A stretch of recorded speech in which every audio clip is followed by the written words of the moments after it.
Well, good afternoon, everybody. Welcome to our stateful extravaganza here. My name is Josh. This is Oleksii. We both work on the Patroni project, among other things, which is Postgres automation. We'll be talking about a little bit more about that. So since I first tried out Kubernetes a couple of years ago, and actually Docker about a year before that, I've been on a quest to actually get to managing stateful applications on a containerized stack. This has been a long quest. We didn't really start out supporting stateful applications in containers. We started out with the stateless ones because those were easier. And this is our sort of next stop in stateful stuff. Now, obviously, everybody right now is running on Kubernetes and Docker and Rocket and other things, and you're running all your stateless applications on there. Your web servers and routers and other things. But a lot of people, like actually one question I didn't ask earlier is, how many people are running your application code under Kubernetes, but running your database on a more traditional system? Yeah. So there's a lot of that. And I understand why there's a lot of that. We need to actually work on that. Now, there has been a lot of work. In 1.5, we added stateful set in beta. And stateful set takes care of some of the things that we need for stateful applications like databases, like having the storage associated with the pod, having identity, and having that identity, having the individual pods be routable. So that you can target specific database instances or shards for things, and your database things can communicate with each other. But stateful set doesn't do everything that we need in order to run replicated or clustered databases under Kubernetes. Now, some things it simply can't do because they require too much application knowledge, and that those need to be implemented in our application frameworks specific to the application. So these are things like having an individual database node join a cluster, automating failover, handling special nodes for things like backup and administration, et cetera, rebalancing data for sharded stuff.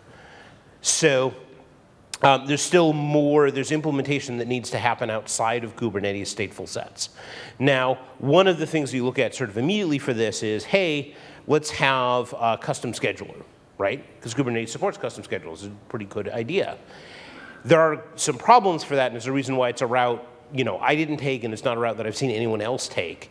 Number one, the problem with a custom scheduler is you now have this thing that is intimately wedded to how your database platform works that is nevertheless deployed completely separately from it. Because this is being deployed in the Kubernetes master node, and the other thing's being deployed through a container. The second thing is, frankly, the overlap of people who are database geeks and Kubernetes experts is pretty low. For that. And the biggest problem, the reason why I didn't feel like it was worth pursuing, is the whole message lag sort of telephone problem, which is anytime you have a central controller that controls things like failover, you have the possibility of not knowing what the state of the node you just told the failover is. So it's much better to have the node control itself. And for that reason, what I've been pursuing is something that I call the bot pattern. I think some other people have also called this the autopilot pattern. And the idea is that you need a control daemon in the node. That node runs as PID1 in the container, and it communicates with other nodes by consensus or by the Kube API or both in order to control the individual database nodes. And so all of the sort of Postgres under Kubernetes implementations that I've worked on that Oleksii is going to be talking about are based on this sort of bot pattern, where it will do things like initialization and cluster joining and failing and providing information to the system about the state of health of the individual nodes. There's been a few examples of this. There's the original Governor project, which is being reincarnated. There's Patroni, which we both work on. There's a lot of simple sort of entry point scripts. I was just talking to the Chef Habitat folks, and Habitat is very much around the same sort of model. And we will be showing you a couple of these. Now, the other thing that we're actually adding in for this KubeCon is to talk a little bit about Helm. There are now Helm charts for a couple of different versions of deploying Postgres. Helm adds a few things that actually make it easier. Parameterization, the idea of having an actual deployment of Postgres with all of its parts have a name so you can do several of them, which is something that we're otherwise doing through editing the YAML code. Having a sort of registry of those things so that you can upload and download that. And once we actually add them into the charts, which they're not, support for sidecar containers like backup. So I'm going to give you a couple of examples of this. Oleksii is going to start with Patroni. Thank you. So Patroni is a way to run your highly available Postgres in the container environment. And we actually started developing it 2 years ago when we moved via Zalando, the technology company that happens to sell shoes and clothing, when we moved to the cloud. And we wanted to run Postgres in the cloud as well.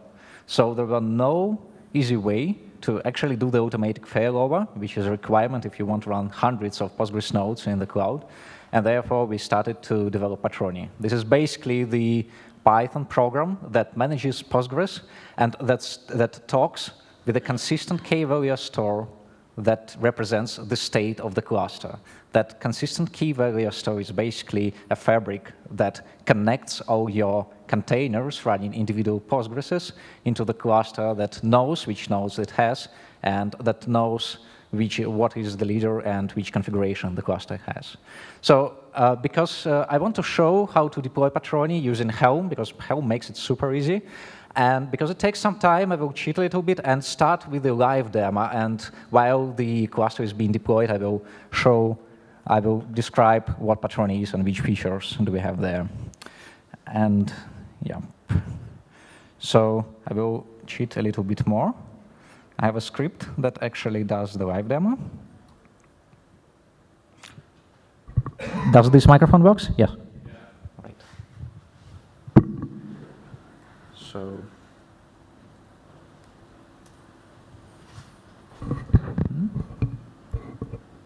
Yeah, it takes some time, and we'll clean up all the resources that we have. We are running it actually on the database cluster that is running inside Zalando. So it's the production one. So let's get the latest Patroni Helm chart. Actually, I'm running it currently locally. The Helm chart that we have, the official one, needs to be updated. And today I've had a word that the changes for the stateful sets were merged. But there are a few changes that still has to be merged with a pull request. So once it is updated, you will be able to get it from Helm. Now you can get it from my repository, and I'm running the Helm locally, and Helm just serves the repository locally as well. So now let's make sure the chart is here. Yeah, you can see highly available elephant herd, Patroni. Let's take a look at the configuration. This is basically what you need to configure Patroni. This is the Docker image. It's already there. The number of replicas, the resources, the service account that we use if your cluster is configured so that not everyone can actually write to your namespaces, the credentials for the super user, admin user, and the replication. And this is very important. How do you find the etcd? This is the storage where we keep the configuration. Some AWS-specific configuration, like you can use the S3 bucket in order to put backup and WoW files there. Yeah, and basically we accept this configuration. So let's deploy the new cluster with Helm. This is super easy. Helm install, KubeCon. So now the cluster is being deployed, and you can see the way to connect to this cluster with different users. And yep, let's take a look at the stateful set that was generated. We use stateful sets. We have 3 replicas. And basically, we supply configuration via environment variables. And we use the persistent volumes in order to store PG data, the data directory for Postgres. We use the standard class, and we define the storage as 5 GB per volume. So let's check the status of the pods. Okay, they have been created. They're actually only one container.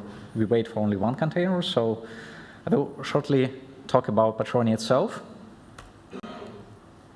So this is what we have on the Kubernetes. This is what Helm creates. It creates the stateful set. The stateful set contains the pods. Each pod runs one Docker container. Inside this container, we have Postgres, obviously, that stores your data, and we have Patroni that acts, that communicates between Postgres and etcd that stores the state of the cluster. So etcd is used in order to make sure that we run only one leader at a time. So when the leader election happens, we acquire the lock and etcd, and that lock points to the node that is currently accepting writes. And we also use etcd in order to store configuration of the cluster.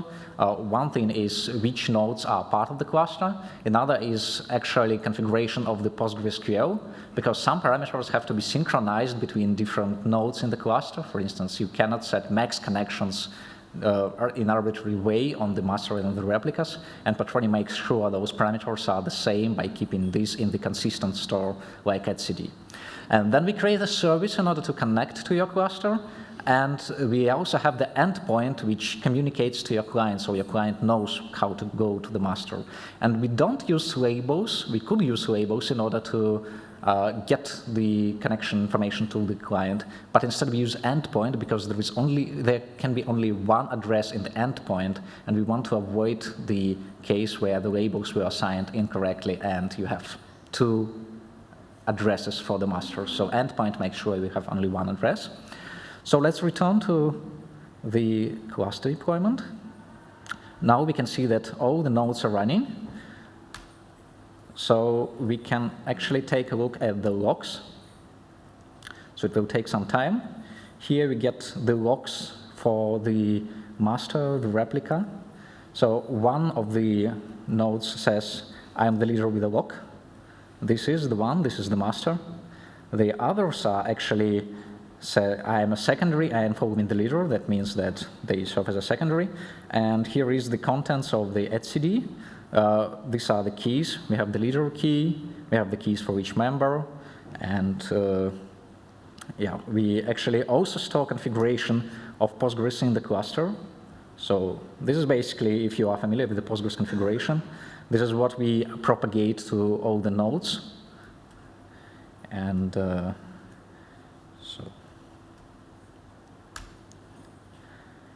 and let's open also connection to the database. So now what I'm going to show you, because Patroni manages automatic failover for you, we are going to kill one of the nodes and make sure that first the application can still keep connection to, so make sure that one of the other pods will assume the master role and the application connections will be kept. So let's take a look what we have. This is the tool that is called Patroni CTL. And it is showing us that one of the nodes is leader. It's running, so the others are also running. They are replicas. And we get the same information from kubectl. We also assign the labels. So there is a master and two replicas. And here we get the connections. We connect to the master. We can see it because PG's in recovery says false, so this node is not in recovery, it is serving writes. And there is the actual transaction ID, which is incremented each time we call this command. So we see that the transaction IDs are incrementing. That means that our cluster is working. So what we are going to do is delete the master pod. Let's take a, yep. So we say kubecon patroni delete, and here is what's happening. The master node is terminating, and now the leader immediately moved to another pod. So kubecon patroni 2 is currently the leader. Yeah, and we can see that all the nodes, all the containers are running. And we can see that the application connections are also running and the transaction IDs are incrementing as well, meaning that the application managed to reconnect to the new leader. So now the last thing is, let's use Patroni CTO to make a controlled failover, because Patroni supports also maintenance tasks. If you want to do the controlled failover or scheduled restarts, you can also do this. So I run Patroni CTO failover.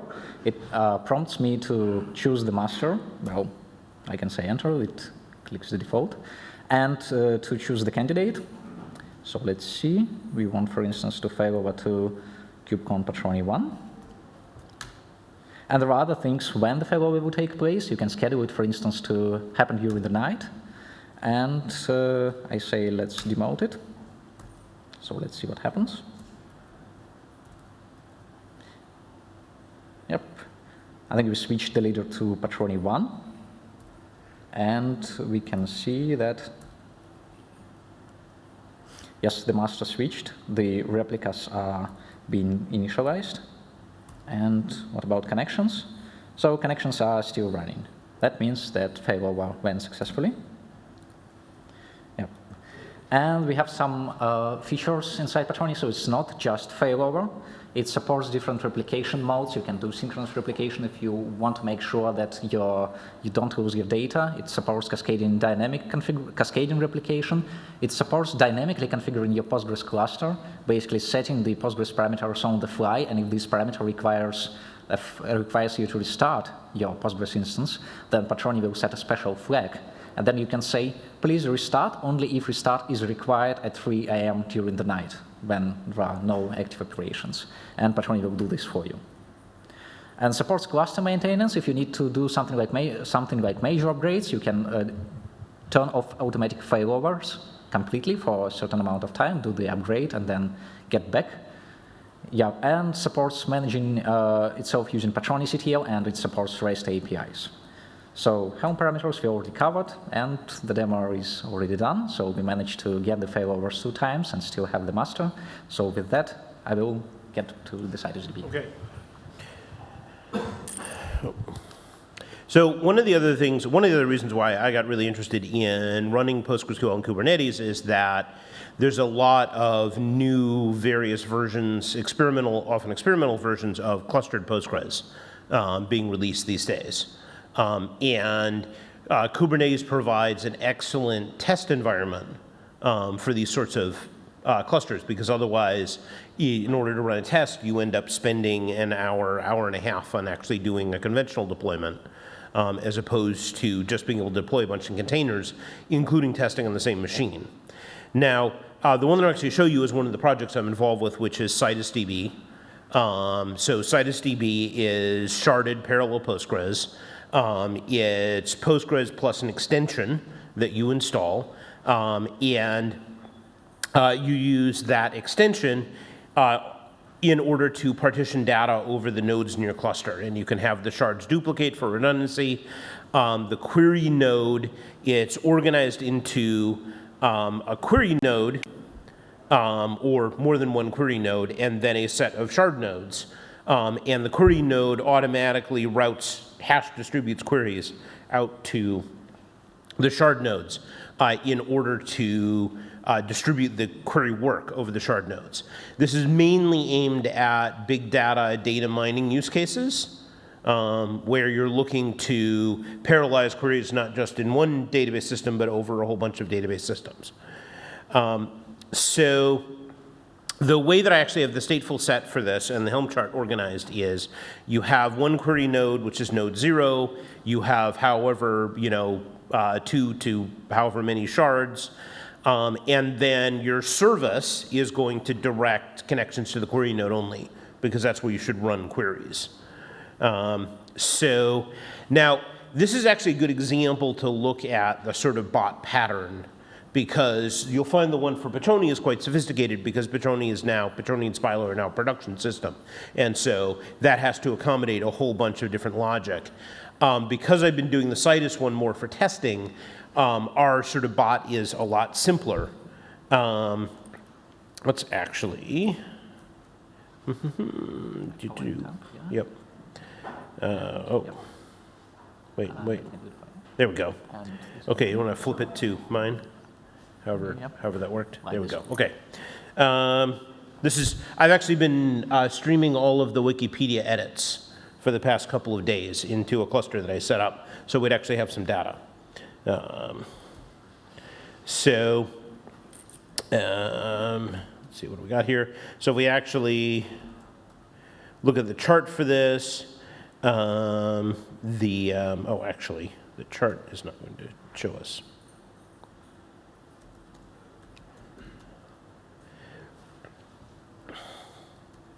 Oh, okay.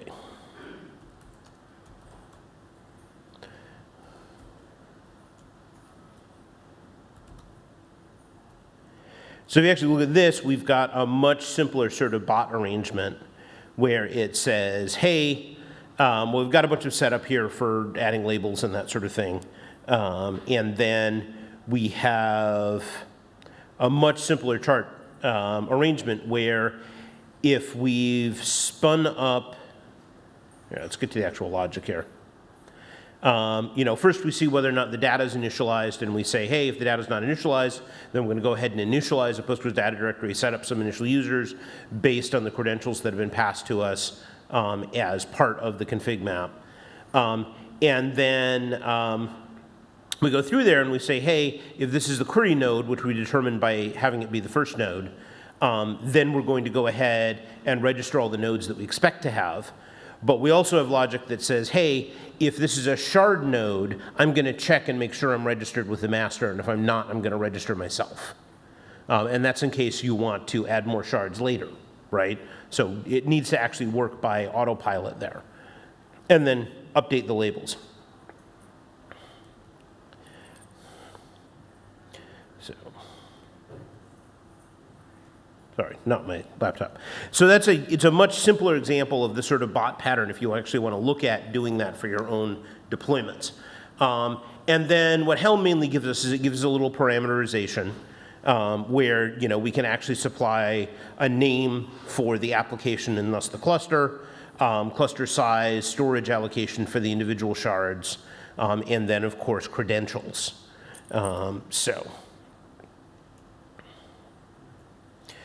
So if we actually look at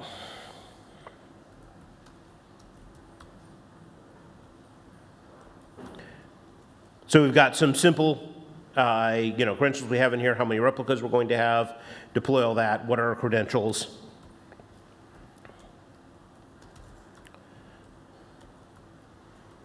And there's several bits to this chart. But here's the main part, which is the stateful set. Sorry, everything's still named pet set because I started developing this when it was actually still named pet set. And then we're actually pulling down all of that information from the chart. But you can see we're just going through and using that to set a bunch of parameters which are going to get passed through to the startup, the bootstrap, the bot script, as it were. So.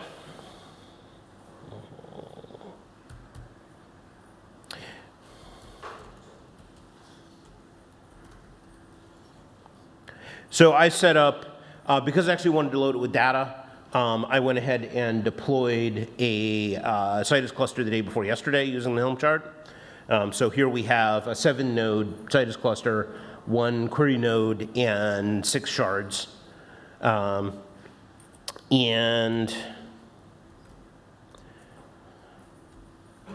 now here we are logged into the database.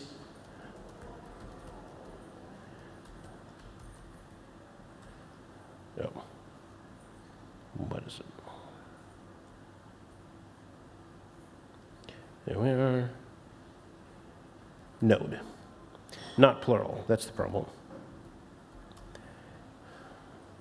So, and here is from inside the Postgres database with Citus installed, showing its list of nodes. And then each node is then going to have a set of shards on it. And the shards are all defined as hash ranges because it's all hash distributed over the primary key values for the tables. Or some other identified key, depending on how you've identified it. You can see here are the master copies of the table here. And the whole point of this is to be able to run things faster.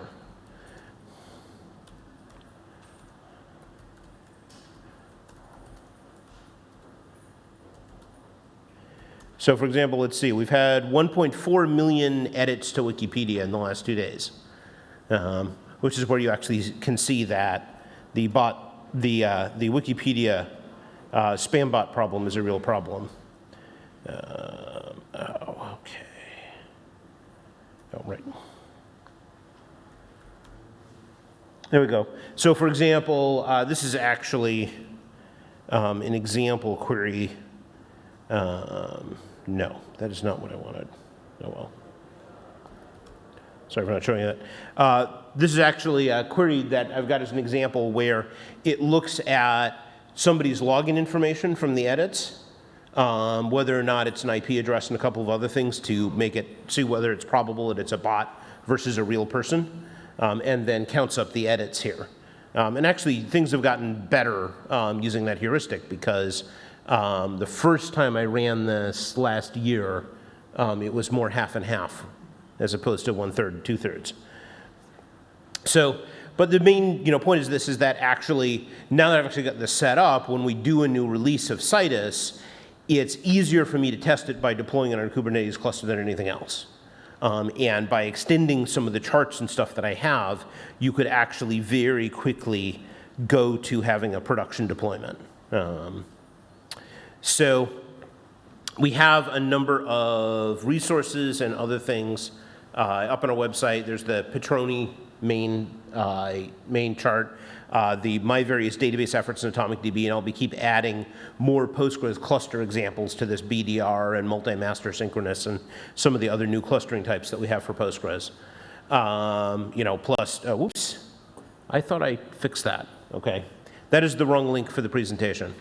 Go to jberkus.github.io and just link to that, and as well as some of the other things that you can look at for resources. So we have 7, 8 minutes. Questions? Okay.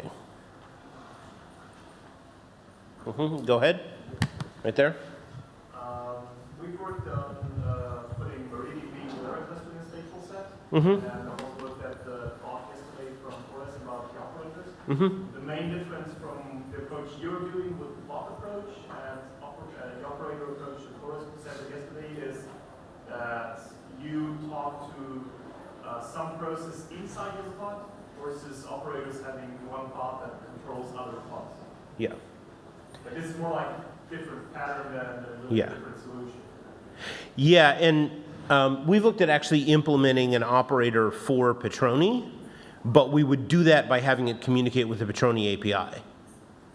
I already said earlier why I'm opposed to centralized controllers as a design, because the problem with centralized controllers is you can't tell the difference between ceasing operation and losing communication. And so we're always going to say, hey, the thing that's going to determine whether or not Postgres is up or not is going to be in the pod. More questions? Question on CitusDB, how do you make backups? Because the sharded data, how do you solution on this? Yeah. Okay, so the question was how you make backups with CitusDB. There might be something for the enterprise version, because they're a startup, so they have a commercial version that has a bunch of extra services. There might be a backup tool for the enterprise version. Otherwise, you pretty much have to take continuous backups and try to synchronize them yourself. That being said, Citus doesn't actually care if your shards are a few seconds out of sync. Now, that might cause some inconsistency in your data, but Citus will still work. The way I would do it if I wasn't using the enterprise version would be to take continuous backups and then try to restore them to the same commit point. More questions? Going back. Yeah, that's you. Yeah. How big does the data set have to be for there to be a noticeable speed up when sharding? The question was how big of a data set for the noticeable speed up in sharding. The difference comes when you can fit the data in memory on multiple nodes, but you can't fit it in memory on one node. That's pretty much it. Or alternately, at a much larger size, when you can fit the working set in memory on multiple nodes, but not in one node. You know, if you can get enough memory to cache your whole database on one, you know, machine or Amazon instance or whatever, do that. It's always going to be easier. You know, sharding is for when that's no longer possible. Yes. We're using Patroni, as I said, and we're waiting for the 1.4 release. And I saw the release, and then it switched over to a tag. Can you say me something about the release cycle? Yeah, so basically we use the major minor version, but now we are switching to the major minor, and the patch said basically the semantic version in, because we at some point released version, I think 1.1, and found out an issue immediately, and then we decided not to release 1.2, but decided to release 1.1.1. So yeah, but we are doing this pretty consistently, so expect the next version to be like 1.3, the major one, and the minor one probably, like, we increment the minor number. Yeah, but we need the synchronous mode, and it's only 1.2. Yeah, but I believe it was committed, so we are waiting for some other small changes, mainly to get together the contributors in order to release the next version. Okay. So there are some patches, there's some pull requests that has to be merged first. Okay. Yes, I have a question about Patroni. We see that Patroni is assisting the state of the cluster in the etcd. And my question is it possible to communicate with the etcd cluster securely with TLS? Yeah, so the question is it possible to communicate with the etcd cluster securely? Yeah, so Patroni supports using passwords and usernames in order to communicate there, and yeah, you can use TLS as well. We actually don't use it inside Zalando because we don't have this, we don't communicate via etcd, via internet to the etcd. But if you have any issues, you can just create the issue on the Patroni GitHub, and we will take a look. Okay, thank you. You talked about graceful failover with a Patroni command line saying failover is. Yeah. What does, if the system administrator does a kubectl node, drain node, or something to evict the paths, paths will be terminated. And will a graceful failover still happen in this case? Or? Yeah, basically, if Patroni has any way to actually learning that you're... So the question is, if you evict the pod with kubectl drain, will graceful failover happen? And I haven't actually tested this use case. In case you just kill the pod, the Patroni, it will take some time for Patroni to learn that the master is not there. Basically, the key in etcd has to expire, and then the other nodes will see there is no key and initiate elections. But if you use Patroni CTO, then you explicitly inform the master that it has to step down, and then it will remove the key and at the same time inform all other nodes that the key is not there, and they will start the election immediately. That's the difference. And in case of kubectl drain, I actually don't know, so it might be that Patroni will know about this. If it receives a signal, the master will be able to receive a signal from the pod. If it won't be able to receive the signal, then it will be a graceful failover, and you'll have to wait the loop wait timeout until the key expires. Yeah, and I was just thinking that in theory, you will receive a sick time, and you will act on the sick time. If we actually receive the signal, then yes, Patroni will act on this and step down. Any more questions? Okay, well, thank you very much. Thank you.